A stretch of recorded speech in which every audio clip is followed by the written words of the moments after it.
Je vais commencer cette vidéo en remerciant tous ceux d'entre vous qui ont répondu présent, tous ceux qui ont d'ores et déjà laissé un commentaire sur Amazon à l'occasion de mon petit concours, le concours que j'organise pour la sortie de mon dernier ouvrage, Le Guerrier Éternel. Alors ce concours est toujours d'actualité, le principe est simple. Si vous avez apprécié la lecture, si vous avez apprécié le message du Guerrier Éternel, eh bien contribuez tout simplement à la propagation de ce message. Et pour ce faire, eh bien, vous me laissez un commentaire sur Amazon, ça permet de pousser l'ouvrage dans le référencement, et ce qui contribue évidemment à la diffusion du message. Vous m'envoyez une capture d'écran de ce que vous avez laissé, parce que l'idée c'est que je puisse repérer qui a fait quoi, avec les pseudos des fois c'est pas évident, et à l'issue, d'ici une semaine ou deux, eh bien, je vais organiser un petit tirage au sort, et la personne qui aura été sélectionnée eh bien, aura le plaisir de recevoir ceci, un mug Léonidas, voilà, Molon l'abbé, viens les prendre, viens prendre mes armes si tu l'oses. Voilà, donc ce mug, et puis une affiche dédicacée représentant Thor dans toute sa puissance, donc une affiche numérotée et dédicacée de ma main. Voilà, l'idée c'est encore une fois de pousser l'ouvrage et puis de diffuser le message du guerrier éternel. Alors justement aujourd'hui je voudrais rebondir là-dessus, il y a un concept que l'on trouve en filigrane dans cet ouvrage, c'est effectivement la notion d'engagement.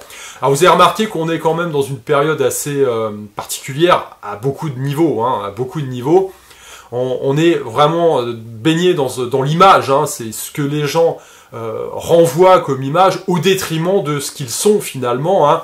Donc on a un paradoxe, on a effectivement des créatures à cheveux bleus qui se rêvent licorne ou renard, et puis de l'autre côté, on a des gens qui rêvent d'une masculinité fantasmée, de retrouver effectivement le parangon de la masculinité, avec à travers effectivement tout un tas de symboles, que ce soit à travers le cinéma. On a nous-mêmes été élevés comme ça dans les années 80-90 avec des héros comme Stallone ou Terminator, Schwarzenegger, Conan, enfin voilà, donc des héros qui représentent la virilité ou du moins l'image qu'on s'en fait.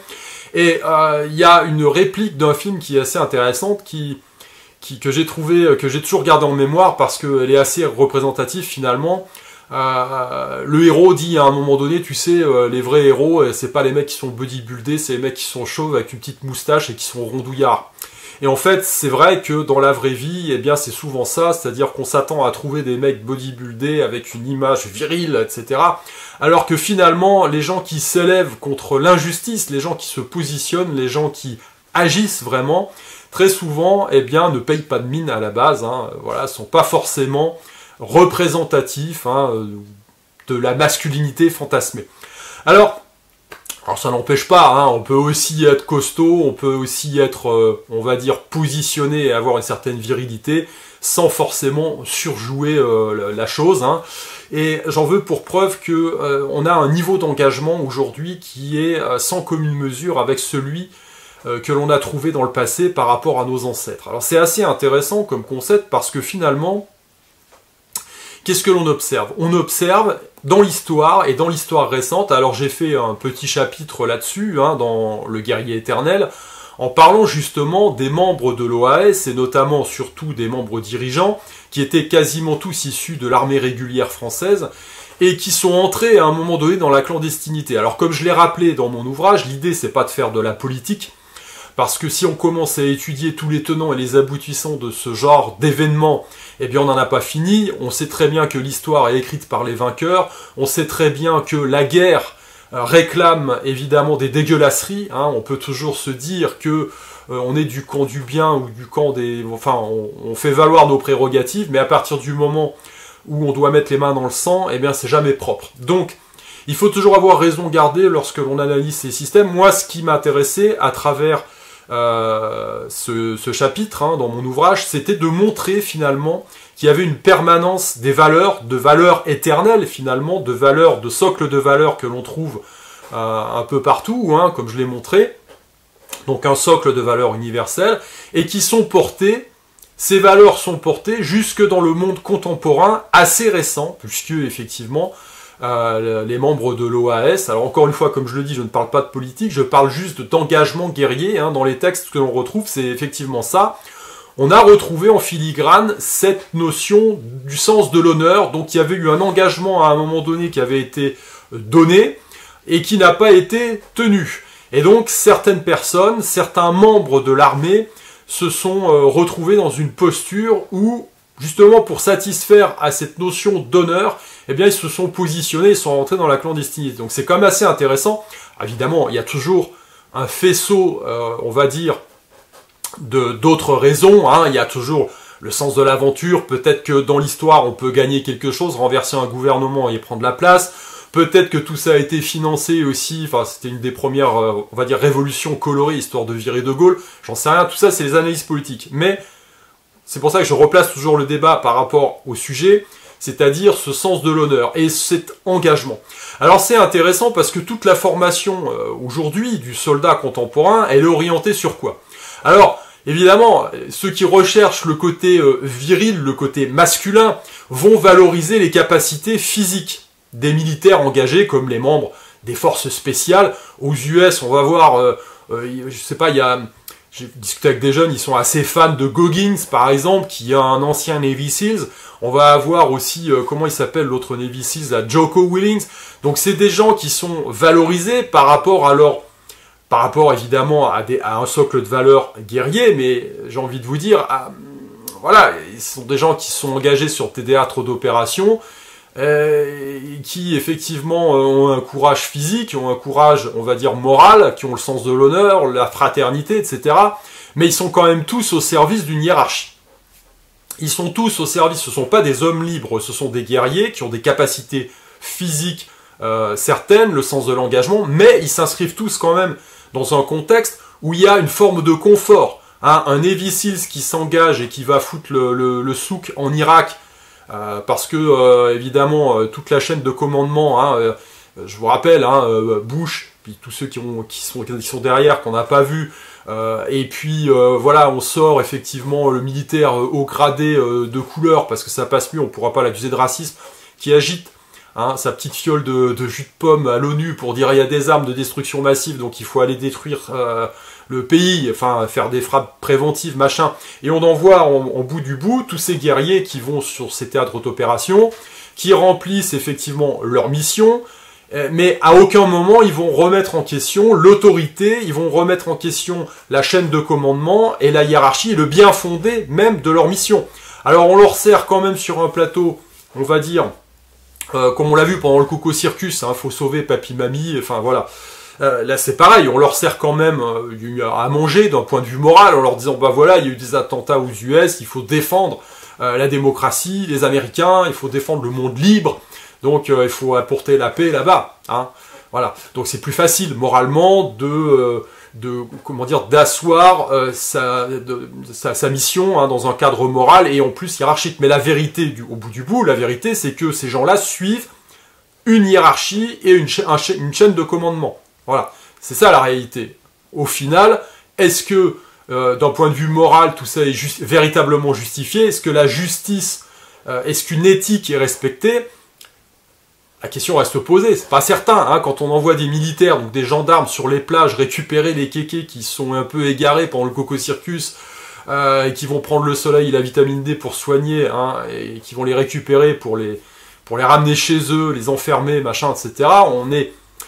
Alors qu'on savait quand même déjà un petit peu la mise en scène qui avait été orchestrée, on est en droit de se poser quel est le bien fondé moral de ce genre de mission. Donc, le militaire, au bout du bout, ne se pose pas de questions. Il va suivre le mouvement, il va appliquer les ordres bêtement, on va lui servir un petit substrat de moraline derrière pour l'aider à faire le truc. Mais voilà, c'est véritablement en période de crise que l'on voit les guerriers véritables au sens traditionnel du terme, qui sont capables effectivement peut-être de remplir une mission, mais de s'arrêter quand celle-ci ne respecte pas les règles éthiques supérieures, hein, et puis les autres qui vont suivre bêtement le truc. Donc, effectivement, aujourd'hui, on va respecter, on va valoriser des gens comme ça, en se disant, bah oui, ils ont des capacités physiques, machin, etc. Tous ces anciens Navy Seals ont fait fortune aux US, hein. Jocko Willings, maintenant ça va, ils se portent bien, ils écrivent un bouquin sur leur expérience, machin. Voilà, donc ils ont rentabilisé le truc, donc ils sont quand même, malgré tout, dans un confort psychologique qui est énorme, puisqu'ils sont intégrés dans un système social qui rassure. Hein. Il y a toute une chaîne de commandement, voilà, t'es à l'armée, on te donne un grade, tu suis les ordres, tu es au-dessus de gens, il y en a d'autres qui sont au-dessus de toi, tu t'intègres là-dedans, tu remplis la mission, et il y a un côté très confortable, très confortable. Moi, personnellement, je valorise plus le chef d'entreprise. Voilà, c'est-à-dire quelqu'un qui est tout seul, qui prend des risques, qui met sa peau en jeu, qui met entre guillemets, ses couilles sur la table, qui va investir, qui ne compte pas son temps, qui a tout le monde contre lui, parce que évidemment, quand vous réussissez pas et que vous vous lancez, que vous n'avez pas encore fait vos preuves, personne n'y croit. Puis vous avez des gens aussi qui sont jaloux parce qu'eux font jamais rien, qui vont essayer de vous mettre des bâtons dans les roues. Et vous avez les autres pour qui vous êtes une concurrence potentielle. Donc vous avez tout le monde contre vous. Et au-dessus, vous avez en plus, évidemment, l'ambiance socialo-communiste, hein, avec toutes les normes à la con et les taxations confiscatoires, qui font en sorte de vous sabrer les pattes derrière. Donc c'est compliqué. Puis en plus derrière, souvent, il y en a qui ont une famille à nourrir, machin, donc... Et ces gens-là, hein, l'entrepreneur moderne, voilà, il travaille sans filet, sans reconnaissance, avec effectivement tout un tas d'obstacles à surmonter pour pouvoir faire éclore sa vision. Voilà. Donc c'est compliqué. Il y en a beaucoup qui passent pas le cap, il y en a qui se suicident aussi parce que voilà, ils réussissent pas. Il y a peut-être à un moment donné beaucoup d'appelés, très très peu d'élus, hein, finalement. Et le parcours d'obstacles est sans commune mesure. Donc quand vous êtes dans un système militaire très hiérarchisé, eh bien c'est d'une certaine façon beaucoup plus confortable, même si vous, à certains moments, vous mettez votre vie en jeu, il y a un danger, il y a tout ça. Le chef d'entreprise, lui, qui se lance, il est tout seul, hein, c'est plus compliqué. Quand vous êtes dans le système militaire, vous avez toute la fraternité aussi, guerrière, qui vous aide, qui vous porte, qui vous soutient. Donc c'est un système extrêmement confortable. Alors, évidemment, il y a tout un ensemble de récompenses pour que tout ça tienne. Hein. Alors depuis toujours, hein, donc on va... Le seigneur avant donnait des terres, hein, voilà, un château, la jouissance effectivement d'un territoire, à condition qu'il prête allégeance. Bon bah là, aujourd'hui, vous avez les médailles, vous avez une reconnaissance hein, sociale. Alors, ça n'a pas été le cas pour les types qui sont partis pendant la guerre au Vietnam, par exemple. Hein. Eux, ils se sont bien fait sabrer, ils ont été derrière... c'est très bien montré, d'ailleurs, dans ce film-là, Forrest Gump. Hein. Voilà, donc c'est compliqué. Ils n'ont pas eu, effectivement, la même reconnaissance que leurs aïeux qui ont combattu pendant la Seconde Guerre mondiale. Bref, ceci est une parenthèse. Donc, j'en reviens à mon exemple sur l'OAS. C'est-à-dire que si on observe l'histoire et l'histoire récente, c'est pour moi finalement les derniers qui ont, pour des convictions personnelles et une éthique supérieure, l'éthique du guerrier finalement, pris position et tout risqué. Tout risqué, tout mis sur la table. Donc c'était des gens encore, c'était une autre époque, les gens avaient une autre trempe, ils ont tout mis sur la table pour faire valoir ces prérogatives-là. Voilà, on a dit qu'on partait pas. Et puis finalement on dit bah si les mecs on part, voilà, donc le sens de l'honneur, non, voilà, je me tiens debout et bah à ce moment-là je suis en opposition avec la hiérarchie et je me positionne différemment et donc bah il y a une organisation secrète qui se met en place, qui organise des attentats, machin, etc.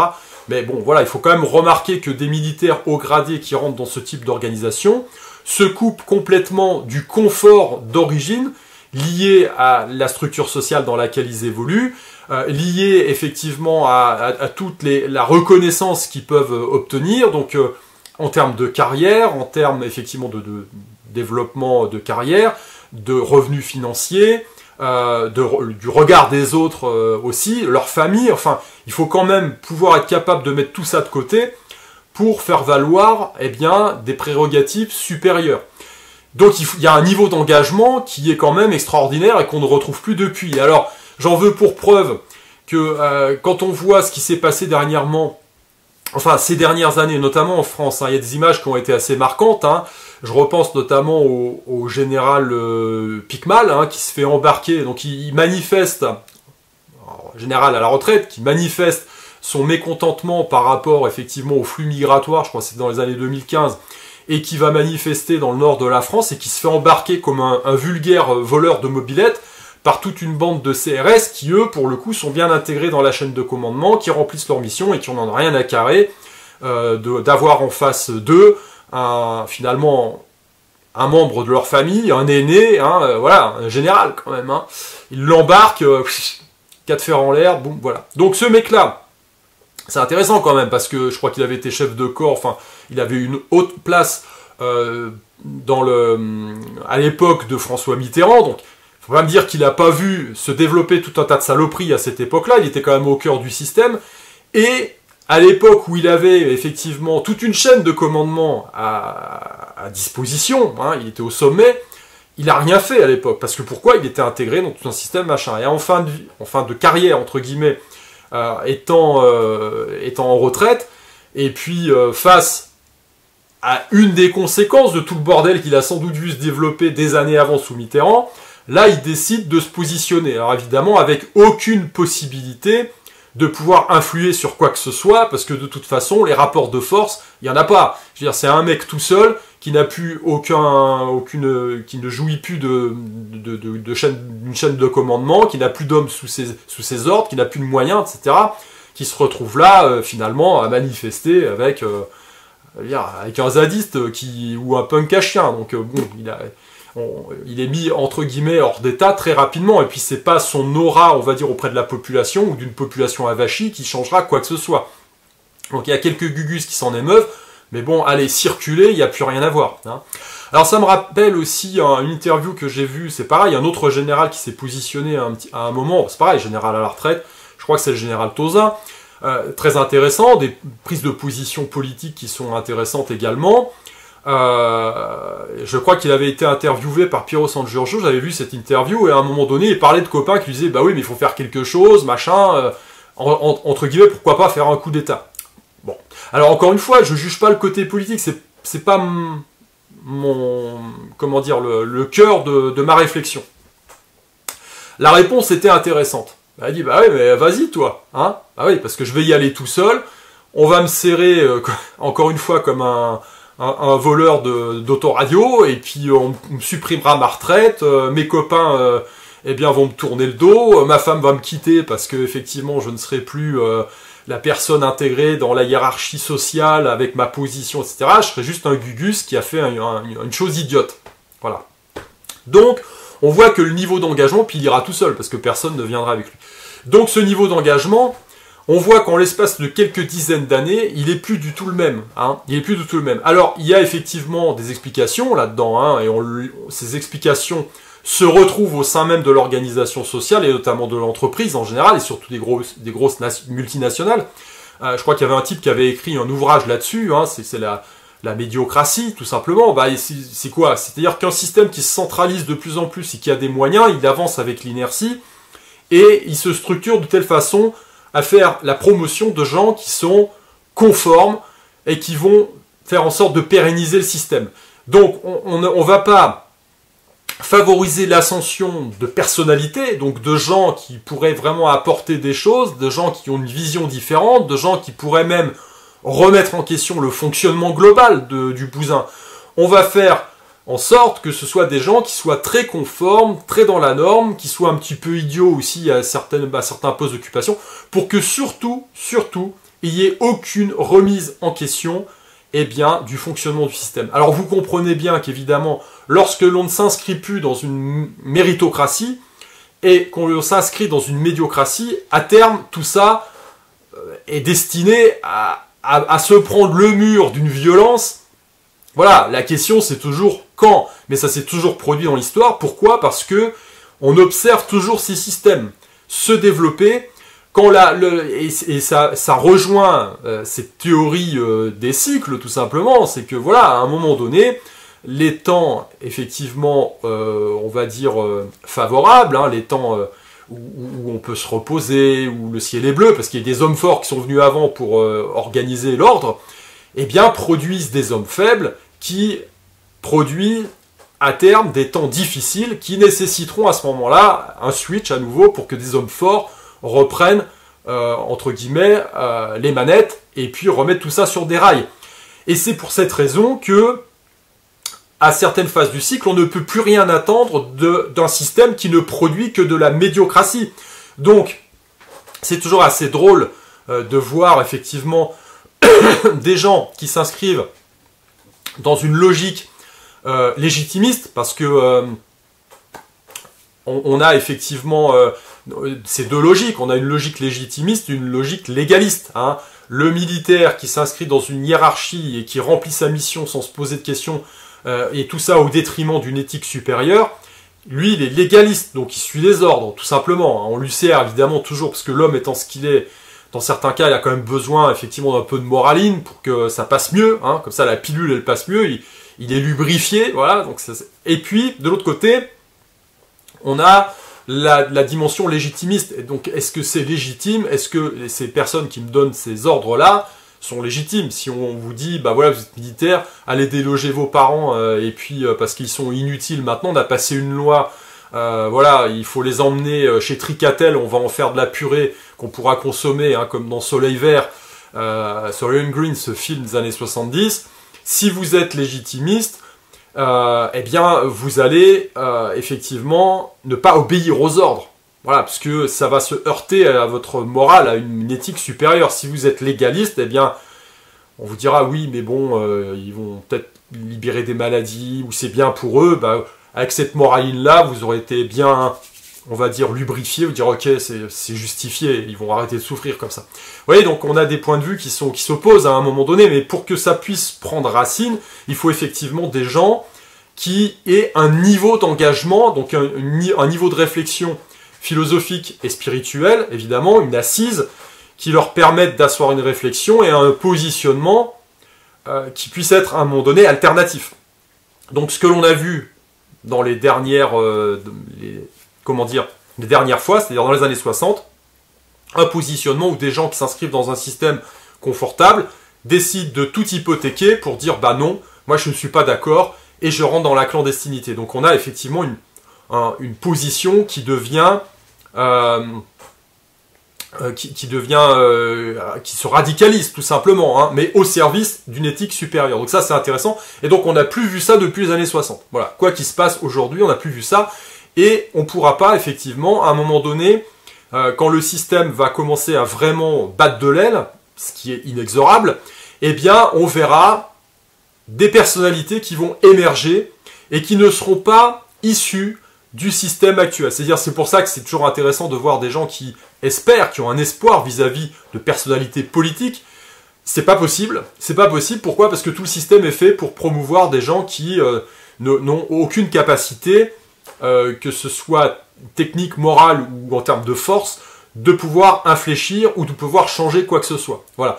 On a bien vu par exemple aux US que Trump, alors attention, hein, tout le monde s'inscrit dans un système et dans des jeux de pouvoir. Hein. Mais malgré tout, il sort du cadre classique de la lutte démocrate-républicain, puisqu'il finance ses campagnes, en grande partie, et que à un moment donné, évidemment, il y avait les démocrates sur le dos, mais il avait aussi les républicains sur le dos, parce qu'il faisait un peu figure d'outsider. Voilà.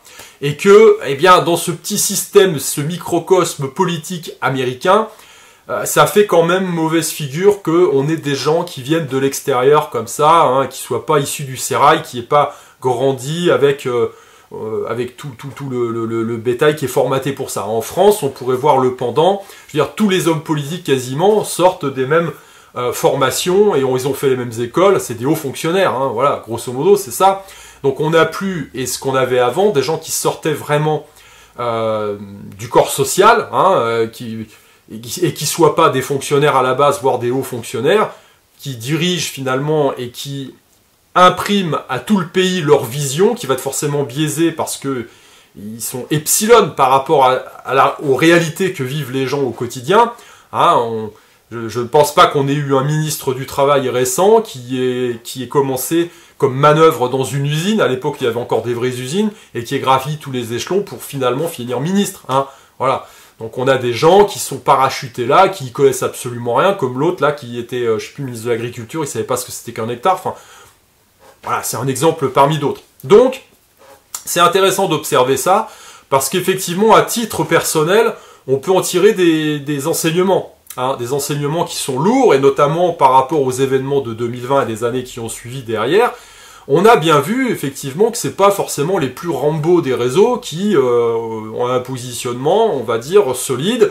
On voit effectivement quelles personnalités, y compris politiques, sont capables de remettre en question le narratif, de questionner, de se positionner en disant bah non, on n'est pas d'accord parce qu'on a des valeurs supérieures, notamment en termes de liberté individuelle, en disant bah non, votre peur instrumentalisée, il n'y a aucune raison valable qui doit amener à une suppression des libertés fondamentales et individuelles, alors que la majorité des partis politiques et des hommes politiques ont sauté pieds joints dedans tranquillement, en validant ou en jouant le prosélytisme à fond, en disant oui, faut tout fermer, faut que les gens restent chez eux, machin, faut les vacciner de force, machin.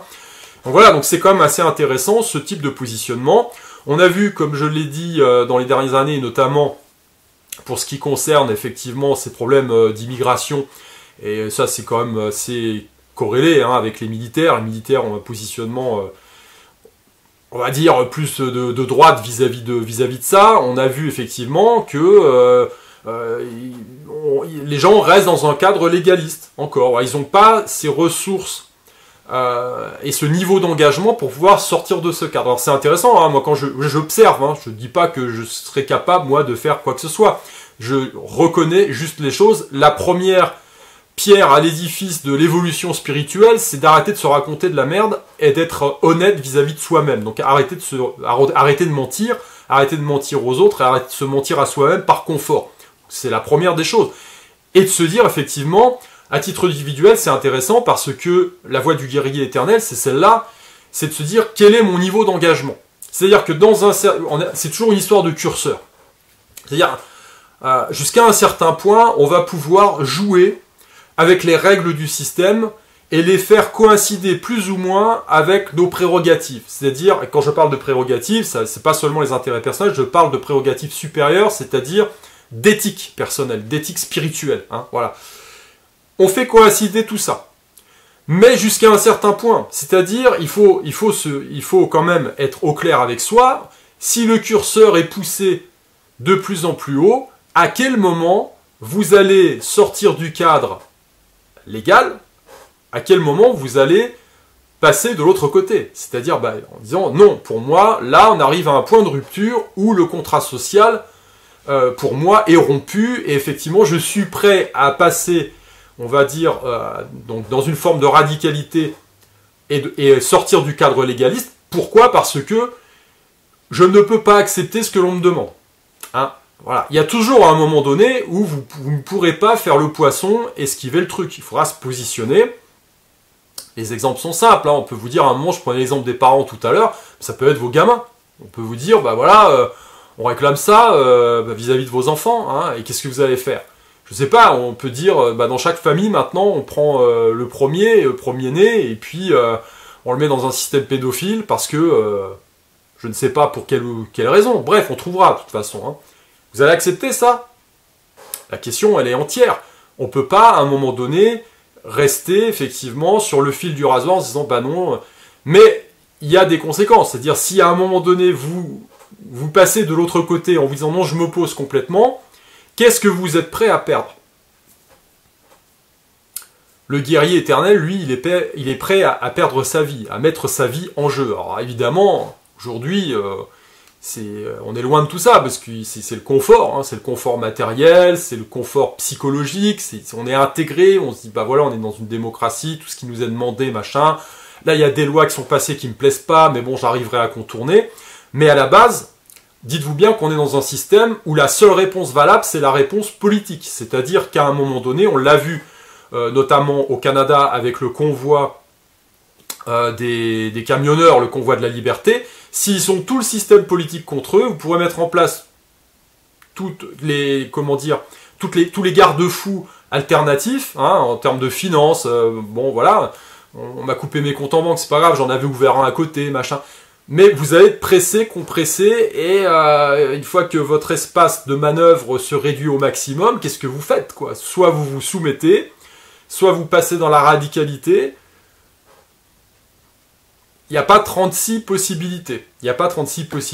Donc, on en revient toujours à ça, c'est-à-dire qu'on a une marge de manœuvre. On peut effectivement s'accommoder plus ou moins des systèmes et des lois que l'on considère injustes, mais à un moment donné, effectivement, chacun doit répondre à cette question. Quel est mon niveau d'engagement ? À quel moment j'atteins un seuil de rupture, et par voie de conséquence, qu'est-ce que je suis amené à prendre comme décision? Est-ce que je suis prêt à tout risquer, ou est-ce que je vais me coucher? Et la dernière option, effectivement, c'est celle de se dire moi je ferai ça, je ferai ci, c'est ce que j'appelle les Rambo des réseaux. Et à un moment donné, eh bien, de se raconter des histoires parce que, effectivement, on n'est pas capable, ou on n'aura pas les ressources ni physiques ni mentales de faire le truc, puisqu'on est resté dans une forme d'inaction. Hein. Aujourd'hui, pour rebondir sur ma dernière vidéo, on voit qu'aux US, Trump est en train de virer tout ce qui est DEI, donc toutes les normes, les obligations liées aux entreprises par rapport à cette théorie du genre, machin. On voit qu'en France, le chemin est pas du tout pris dans ce sens-là. Hein. Faire des mômes aujourd'hui au Frankistan, c'est quand même très compliqué parce que vous allez vous heurter effectivement. Alors le nombre de vax ça a augmenté voilà, depuis 2017, mais il n'y a pas que ça. Il y a aussi toute cette propagande que l'on va retrouver dans les écoles dès le plus jeune âge, dès la maternelle. Et là, vous avez beau vous dire non, je vais me positionner, non, vous allez vous heurter à tout un système parce que si vous n'êtes pas d'accord, eh bien on va vous traiter de rétrograde. Vous allez être hors la loi parce qu'on va mettre en place des lois effectivement pour que ça soit mis en place. Et à un moment donné, on vous retirera vos gamins parce que vous serez jugé plus apte à les éduquer. Hein. Puisque si vous les extrayez un peu du système de propagande mis en place par l'État, ça ne va pas aller. Voilà. Donc, il faut prendre ses responsabilités à un moment donné. Qu'est-ce qu'on peut faire aujourd'hui? Parce qu'on se barre du pays. Vous pouvez même plus organiser l'éducation à la maison. Hein, c'est plus légal maintenant. Donc vous n'avez pas 50 options. Vous pouvez vous dire, je vais patienter comme ça, essayer de faire une contre-éducation à la maison. Très bien, mais enfin votre gamin qui a 4-5 ans, on va lui apprendre des choses à l'école. On commence à le traumatiser déjà. Hein. Donc vous allez vous dire ça, mais en vous disant peut-être qu'à un moment donné, on va changer de registre, hein, peut-être qu'il y aura un Trump à la française qui va venir, qui va dire on va arrêter avec toutes ces conneries. Peut-être que oui, peut-être que non. Hein. En attendant, le mal sera fait. Voilà. Et quand bien même si ça arrive, voilà, comme je dis, le mal sera fait. Et si ça n'arrive pas, eh bien, il y aura d'autres choses qui seront mises en place, qui iront encore plus loin dans ce que vous rejetez, vous. Et à quel moment atteindrez-vous votre point de rupture? À quel moment vous serez en mesure de devoir, parce que vous n'aurez pas le choix, vous serez mis au pied de mur. Vous allez devoir réagir. Hein. Mettez-vous à la place de quelqu'un qui a le devoir moral à un moment donné de cacher une famille pendant la Seconde Guerre mondiale dans sa cave. Il y a une décision à prendre. Voilà, soit elle le fait, elle en assume les conséquences, et elle se met hors la loi, soit eh bien, elle se dit que avec le petit argument moraliste qu'on lui a servi sur un plateau, bah oui, c'est bien quand même de donner ces gens-là parce qu'ils sont pas comme nous. Hein, voilà, je veux dire, chacun se retrouve avec sa morale et mis au pied du mur à ce moment-là. Donc il n'y a que lorsque vous vivez une situation de crise où vous voyez vraiment, vous arrivez vraiment à évaluer qui vous êtes et comment vous pouvez réagir. Voilà.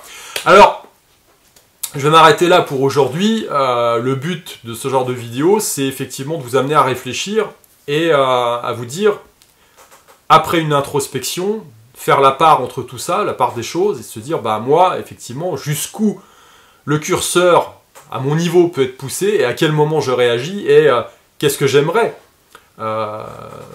comment j'aimerais me positionner à ce moment de rupture. Voilà. C'est toujours intéressant. Allez, je vous dis à plus.